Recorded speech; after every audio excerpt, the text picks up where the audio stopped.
Welcome viewers, welcome to my channel আহারে বাহারে। আজ আপনাদের সঙ্গে সম্পূর্ণ নিরামিষ সোয়াবিন মটর ডালের কোপ্তা কারির একটা রেসিপি আমি শেয়ার করব। তার জন্য নিয়েছি সোয়াবিন, যেটা গরম জলে আমি ভাপিয়ে নিয়েছি। আলুও চৌকো টুকরো করে কেটে গরম জলে ভাপিয়ে নিয়েছি। ফোড়নের জন্য নিয়েছি তেজপাতা, শুকনো লঙ্কা ও জিরে, নিয়েছি একটু হিং, আর নিয়েছি আদা ও কাঁচা লঙ্কা বাটা, নিয়েছি টমেটো বাটা, আর নিয়েছি মটর ডাল, যেটা আমি ওভারনাইট ভিজিয়ে রেখেছি, তারপর জল ঝরিয়ে নিয়েছি। তারপরে নিয়েছি ছোলার ডালের বেসন, নিয়েছি খানিকটা ধনেপাতা কুচি, নুন আর হলুদ, আর নিয়েছি জিরে ও ধনে বাটা, কাশ্মীরি রেড চিলি পাউডার ও অল্প একটু চিনি, আর সব শেষে নিয়েছি গরম মশলার গুঁড়ো। সবার প্রথমে আমি ভাপানো সোয়াবিনটার থেকে ভালো করে জল চিপে মিক্সারে দানা দানা করে বেটে নেব, আর এই মটর ডালটাকেও জল ছাড়াই মিক্সারে বেটে নেব। দেখুন, একটা বড় বোলের মধ্যে আমি সোয়াবিনটাকে এরকম দানা দানা করে বেটে নিয়েছি, আর মটর ডালটাকেও এরকম করে বেটে নিয়েছি। এবার এই সোয়াবিন বাটার মধ্যে প্রথমে আমি মটর ডালটাকে দিয়ে দিলাম, আর দিয়ে দিলাম যতটা আদা আর কাঁচা লঙ্কা বাটা নিয়েছিলাম তার অর্ধেকটা,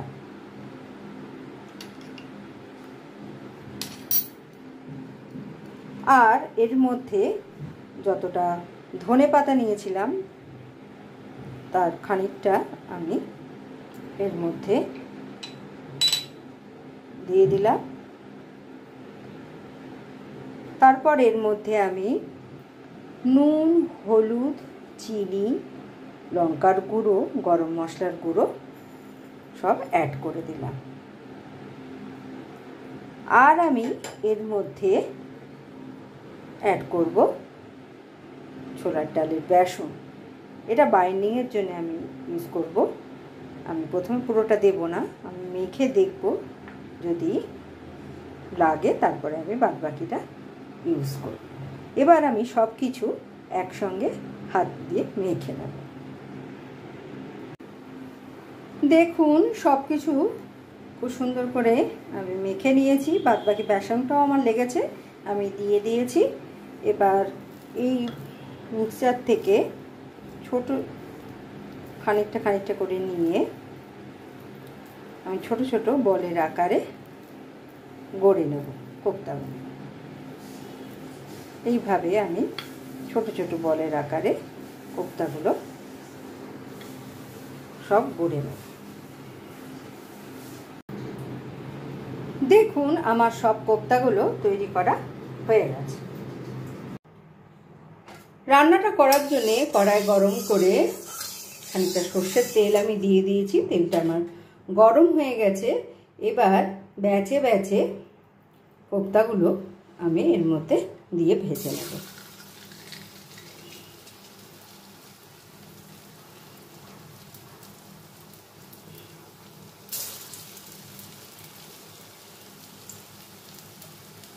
কোপ্তাগুলো দেওয়ার সঙ্গে সঙ্গে কোপ্তাগুলো নাড়াচাড়া করবেন না, তাহলে ভেঙে যাওয়ার সম্ভাবনা থাকতে পারে। কিছুক্ষণ পর যখন সেট হয়ে যাবে তখন আপনারা এটাকে উল্টে দেবেন।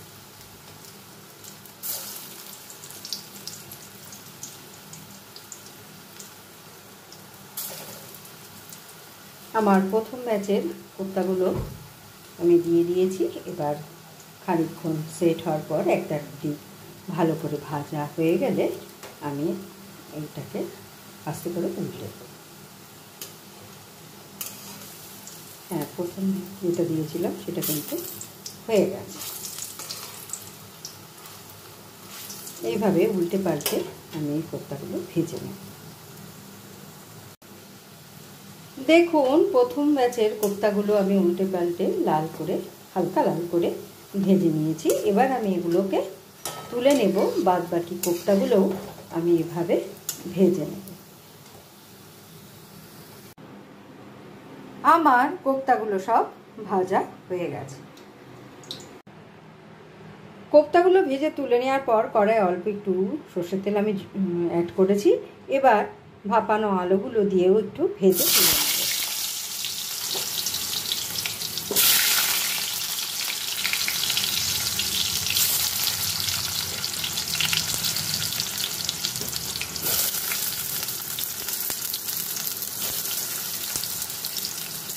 আলুগুলো একটু হালকা লাল করে ভেজে আমি তুলে নেব।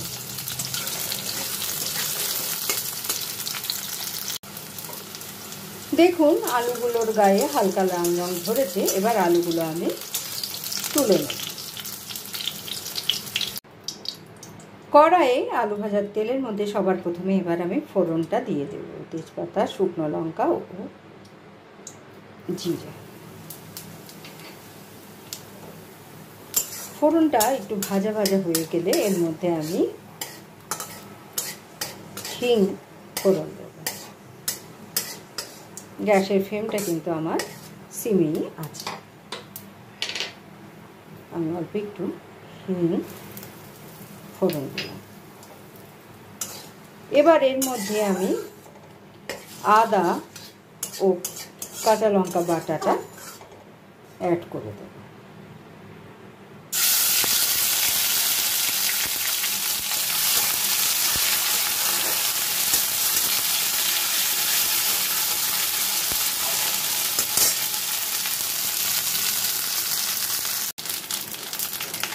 আদার কাঁচা গন্ধটা চলে যাওয়ার পর এর মধ্যে আমি এবার জিরে ও ধনে বাটাটা অ্যাড করে দেব।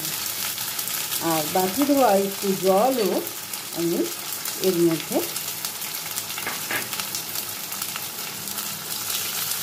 দিয়ে দেব।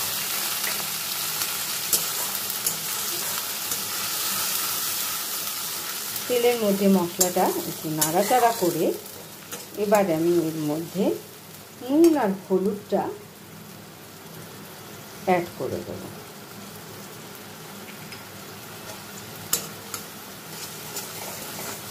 মশলাটা একটু ভালো করে আমি কষিয়ে নেব।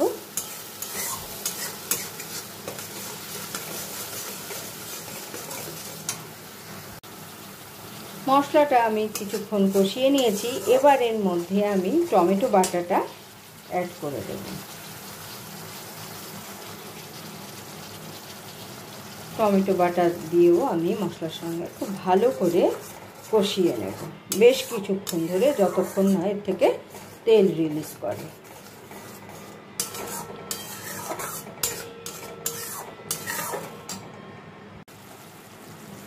মশলাটা আমার খানিকক্ষণ কষানো হয়ে গেছে, পুরোটা এখনো কষানো হয়নি।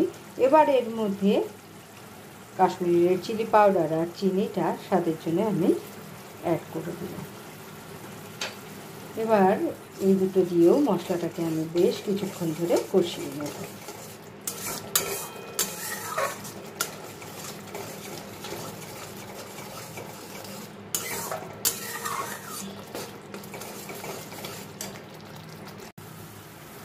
দেখুন মশলাটা আমার প্রায় কষানো হয়ে গেছে, চারিপাশ দিয়ে তেল রিলিজ করা শুরু করে দিয়েছে। এবার আমি এর মধ্যে ভেজে রাখা আলুটা অ্যাড করে দেব। আমি ভেজে রাখা আলুটা এর মধ্যে দিয়ে দিলাম। এবার আলুর সঙ্গেও মশলা খানিকক্ষণ কষিয়ে নেব।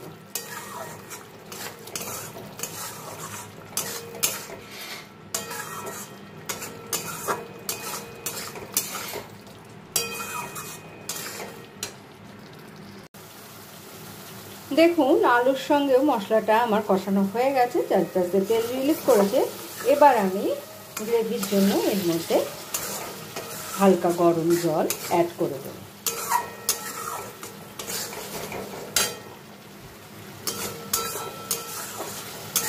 জলটা দিয়েও আমি কিছুক্ষণ আলু আর মশলা সব সঙ্গে মিশিয়ে কিছুক্ষণ ফুটিয়ে নেব।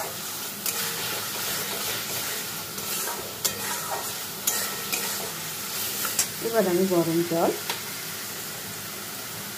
ঈষৎ উষ্ণ জল অ্যাড করে দিলাম। আর একটু জল দেবো, কারণ গ্রেভিটা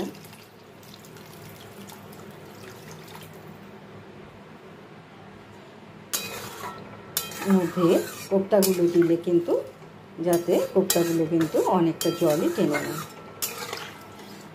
এবার আমি এটাকে কিছুক্ষণের জন্য ঢেকে ফুটতে দেব।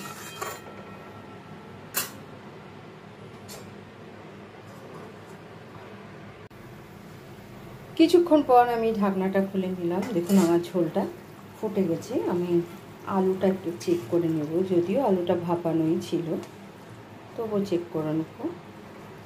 হ্যাঁ, আলু একদম সেদ্ধ হয়ে গেছে।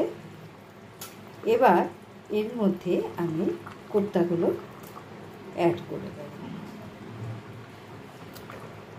কোপ্তাগুলো দিয়ে কিন্তু বেশিক্ষণ ফোটাবো না, অল্প একটু ফোটাবো যাতে কোপ্তাগুলোর ভেতরে ঝোলটা ঢুকে যায়।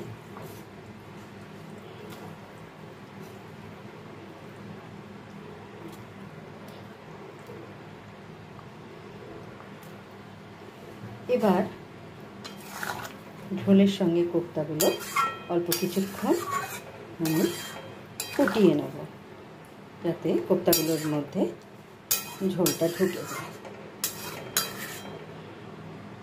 কিছুক্ষণের জন্য আবারও আমি এটাকে ঢেকে দেব।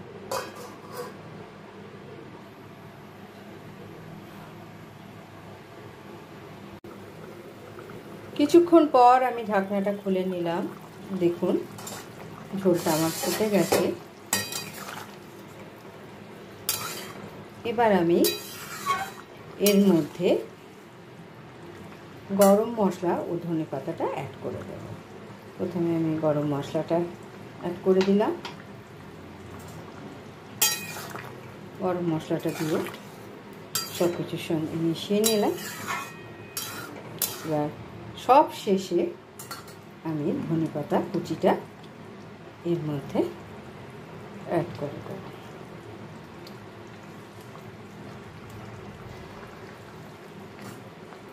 ধনেপাতা কুচিটা অ্যাড করে আমি সব কিছুর সঙ্গে মিশিয়ে এবার গ্যাসের ফ্লেমটা অফ করে দেবো। আমার রান্নাটা একদম রেডি।